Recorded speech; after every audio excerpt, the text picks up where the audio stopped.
The Treasury's crushed and the system's failed. It's a total tragedy. Let's break it down. So, this is what happens when your own federal government wages war against you.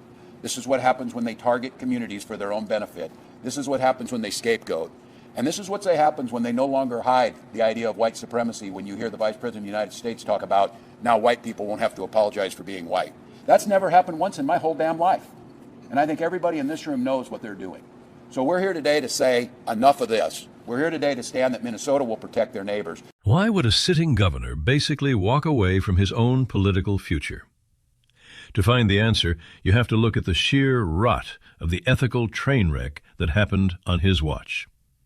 What started as a small local probe into a nonprofit called Feeding Our Future didn't just grow, it exploded into a multi-billion-dollar disaster. We're talking about a total breakdown of the guardrails. Investigative reports are now showing that your tax dollars, money meant to feed the most vulnerable people during a global crisis, weren't buying lunches.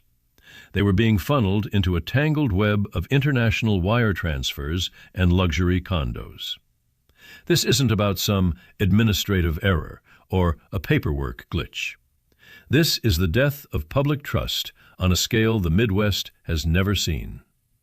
Critics are shouting that the Walz administration didn't just miss the warning signs, they looked at the sirens and hit the mute button. For years, the real heroes, the whistleblowers inside the Department of Education, tried to wave the red flag.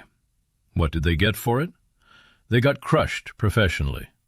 The numbers are enough to make your stomach turn. They started at $250 million, but the new audits? They're saying the total loss could hit the billions. This is the price you pay when a state decides to prioritize how things look over who is actually watching the till. The fallout from this shambles has finally reached the top floor. In Washington, the heat is getting unbearable. Federal investigators are now peeling back the skin to see exactly how your money was shuffled through specific community sectors and sent away. The message from the executive branch is loud and clear. There's going to be a real strike against this kind of corruption, and it doesn't matter what your political party is. Think about it. Walz suddenly decides he won't run for a third term after he already said he was in? That's a tactical retreat, plain and simple. It's a preemptive move to try and pull the plug on the legal threats that are closing in on his inner circle. If you walk the streets of Minneapolis right now, the mood is pure betrayal. Taxpayers who can barely afford the basics are watching their hard-earned money vanish into international syndicates.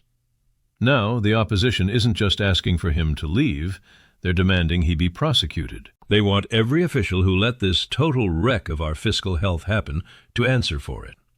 They're calling Walz's exit a calculated move to dodge the accountability that's coming for him. But in a world of digital footprints, there's no such thing as a clean getaway. As Minnesota starts looking at a future without the Walz administration, the vacuum is already being filled by people promising to actually do their jobs and bring back oversight. The anger has focused into one single powerful message.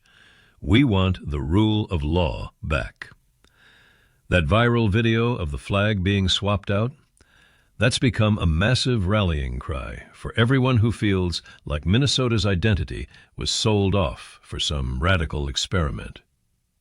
We're watching a disaster turn into a political awakening. Every demographic shift and every interest group is finally under the microscope. It's a moment of reckoning for the DFL.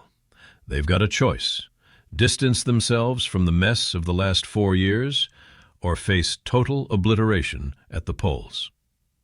The big question remains, will the feds step in to save what's left of the money? Or is the damage already done? One thing is certain. The North Star is looking pretty dim right now. The path back to stability is going to be long and it's going to be painful. The whole country is watching Minnesota to see if anyone actually gets served some justice. Ending. This report is complete, but the fight is just beginning. Subscribe now to stand with us.